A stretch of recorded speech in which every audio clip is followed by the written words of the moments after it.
Hola chicos, bienvenidos a mi canal. En esta ocasión ya vamos a comenzar con lo que es la creación de nuestro plano para nuestro mueble, utilizando un ejemplo práctico de la vida real. Bien, yo les voy a leer el enunciado que lo he resumido para que ustedes también lo entiendan.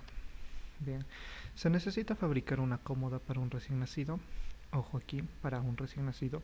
En el mueble se debe colocar su ropa, pañales, útiles de aseo y además se debe organizar sus documentos personales, tales como partida de nacimiento, carnet de vacunación y accesorios de bisutería que se adquirirán en un futuro, porque este recién nacido es de género niña o mujer.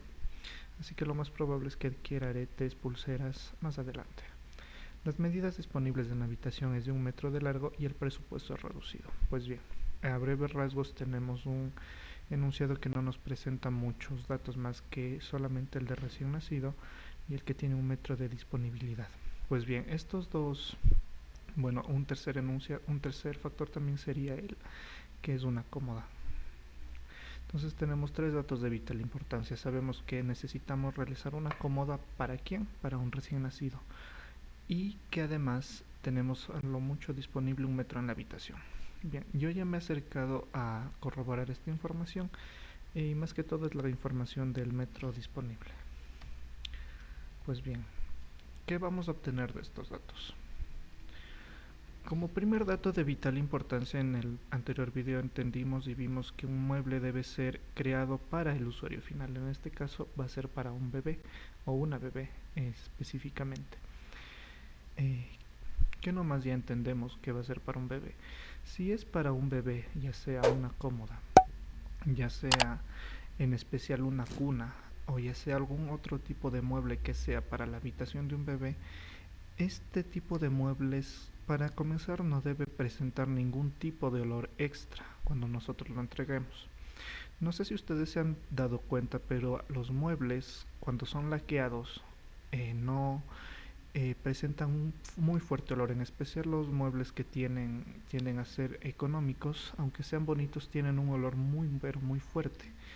¿Y por qué sucede esto? Esto sucede porque se utiliza lacas, ya sean lacas de alpiner, lacas que sean de tipo poliuretanas o ya sean lacas catalizadas al ácido. Tiene un olor muy fuerte y si es para un recién nacido no es recomendable utilizar este tipo de acabados. En especial para las cunas principalmente. ¿Por qué? Porque recordemos que es una persona que acaba de nacer, que no tiene ni siquiera un año completo de vida, muchas de las veces a lo mucho tiene un par de días o meses, y si nosotros, por ejemplo, en una cuna, en el caso más extremo, colocáramos a un recién nacido con una cuna que tenga un terminado de laqueado, con una laca de tipo catalizada al ácido o poliuretana, va a tener un olor muy fuerte para él, incluso podría llegar a ocasionar problemas de salud. Es por eso que nosotros, para obtener un producto que sea accesible a la mayoría del público y que además de eso no sea nocivo para la salud del recién nacido, vamos a utilizar material de melamina blanca y lo vamos a utilizar con colores. Si bien es cierto que yo en lo personal voy a laquear lo que viene a ser las tapas y los fondos, no va a ser un olor muy pero muy fuerte como que si construyéramos toda la cuna con ese acabado, sino solamente van a ser los fondos y las tapas, y además solamente es para su ropa. Y a pesar de que va a estar en esa habitación, el tiempo de entrega se pospondrá 15 días más para que el olor se haya ido. Entonces, si ustedes, padres de familia que tal vez me escuchen, o cualquier persona que me escuche y quisiera adquirir algún mueble para lo que viene a ser un bebé en específico, en especial una cuna, les recomiendo que el material de construcción sea de melamina, porque es más asequible. Y si ustedes quisieran o les alcanza el presupuesto para adquirir una cuna ya de madera sólida laqueada, claro que se puede laquear, pero en ese caso utilizaremos lo que viene a ser lacas a base de agua y que no sean nocivas para la salud. Entonces, ese es el dato de vital importancia que ya tenemos y ese es el por qué nosotros tenemos que pensar en el usuario final. En este caso va a ser un bebé. Si bien es cierto que lo va a usar su madre, pero es específicamente creado para un bebé. Bien, ¿qué más sabemos? Que tenemos 1 metro de largo disponible en la habitación. Al tener 1 metro de largo disponible en la habitación y nos solicitan una cuna, nosotros sabemos desde ya que tenemos que ponerle un fondo a nuestro mueble de mínimo 50 centímetros y con un máximo de 60. Recordemos que estas ya son las medidas estándar. Habrá otro video que no sé si lo subiré, o ustedes tal vez me lo pidan en la caja de comentarios, que son las medidas estándar. Pues bien, como les comentaba, ya tenemos una medida estándar de 0.50 metros de fondo de mueble, o a lo máximo 0.60 metros de fondo de mueble, que es lo estándar para una cuna. Adicional a esto, tenemos 0.80 metros de alto, que también es una medida estándar para una cuna, para una cómoda. El alto tiene que ser máximo de 1 metro, 1,10 m, pero 80 centímetros de alto me parece muy bien, porque en el ambiente tenían justamente una ventana, y si yo colocar una altura mayor a la de 80 centímetros rompería con la estética de la habitación. Como les comentaba, el mueble estará en la habitación con un piso de madera y no presenta humedad en paredes, y los muebles que existen no han sufrido daños por la humedad. ¿Qué más adquiero con esta observación que yo logré obtener en base a la observación cuando fui a visitarlos? Que básicamente, para obtener un costo más económico del mueble, yo puedo utilizar melamina común y corriente. En el mercado encontraremos que existe melamina de tipo RH, MDF de tipo RH, y estas nomenclaturas significan: RH significa resistente a la humedad. Al ser material resistente a la humedad, aunque existiera humedad en la habitación, no va a presentar mayor problemas, y el mueble no se desgastará. Al tener un piso de madera, tenemos la satisfacción y la garantía de que el mueble no estará sometido a humedad, como por ejemplo serían en un piso de baldosa, que está constantemente limpiándose con agua y jabón, y el mueble podría ocasionarse algún desperfecto en la melamina. Entonces, al estar en un piso de madera, no vamos a colocarle más accesorios como patas para evitar este problema. Pues bien, eso sería todo en los datos. A continuación nos vamos a ir al SketchUp, y ahí veremos cómo ya estructuramos. Antes de realizar la estructuración, les voy a explicar cómo se realiza la estructuración y el porqué. En esta ocasión vamos a hablar sobre la estructuración de un mueble. En el video anterior entendimos los conceptos fundamentales para la realización de los mismos y las preguntas que había que responder antes de la creación de un mueble. En este caso vamos a abordar todo acerca de la estructuración de muebles, en especial de melamina. Bien. Como ustedes pueden observar en su pantalla, tenemos aquí dos tipos de ensamblaje para muebles. El primero, como pueden apreciar en la imagen, es la tapa superior colocada de esta manera y los laterales aquí.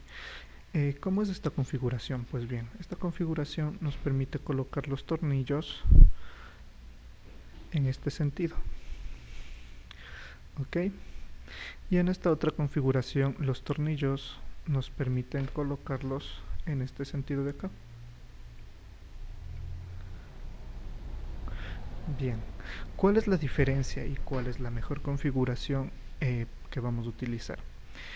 Como ustedes pueden observar, los muebles que tienen contacto con el suelo, en este caso, ambas configuraciones van a tener contacto con el suelo. Nosotros debemos escoger la que mejor se adapte al uso.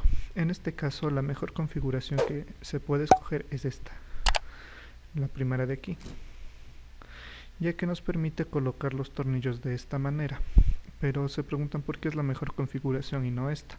Si bien es cierto que en esta configuración los tornillos van a quedar un poco más vistos y la superficie un poquito irregular debido a las tapas que se colocan, se debe a la siguiente razón.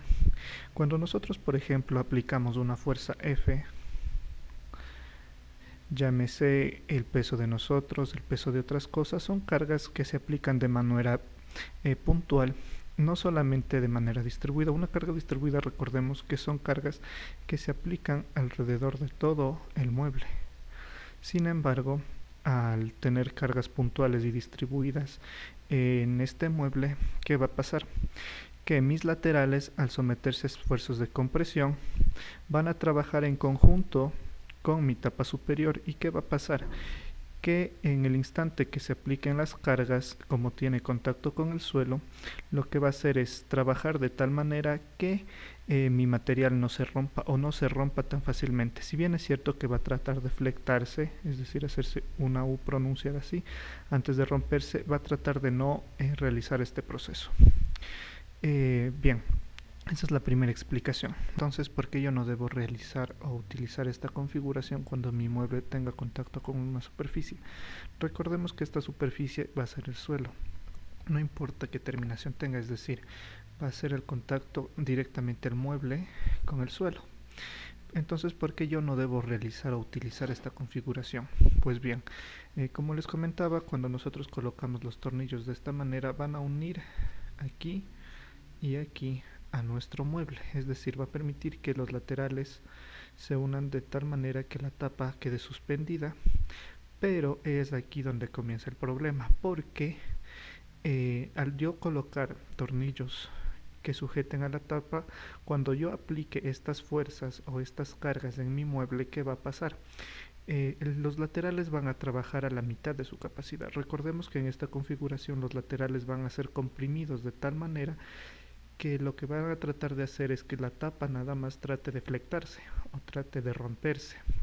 Sin embargo, en lo que viene a ser en esta configuración de acá, que nosotros colocáramos los laterales al ras de la altura final y nuestra tapa puesta de esta manera, ¿qué va a suceder? Va a suceder lo siguiente: los tornillos van a entrar en proceso de esfuerzo de corte. Antes del esfuerzo de corte es obviamente que los tornillos van a doblarse, y eso se ejemplifica de la mejor manera en esta forma, ¿ok? Como ustedes pueden ver, yo tengo aquí un trozo de melamina y he sometido este trozo de melamina a estos esfuerzos o estas cargas que les explicaba. ¿Qué va a pasar? Como ustedes pueden apreciar, el tornillo se ha doblado, pero en su camino ha ido destrozando la melamina y ocasionando este tipo de fallas estructurales. En el mejor de los casos, lo que va a pasar es que las personas se den cuenta, y en el peor de los casos es que el mueble, o bueno, más bien la tapa superior, se desplome. Es por eso que nosotros siempre, cuando tenga nuestro mueble contacto con la superficie, vamos a utilizar esta configuración de acá, que es decir, los laterales van a soportar a mi tapa superior y además le van a dar la forma y la estructura de un mueble mucho más robusto, y que en este caso, si una persona o las personas se sentaran sobre mi mueble o colocaran algo muy pesado, esta tapa de aquí no le va a pasar lo que le pasó a esta tapa utilizando esta configuración de acá abajo. Así que en este momento les voy a indicar cómo vamos a hacer la estructura final ya de el ejemplo real que ya tenemos o que ya les había comentado.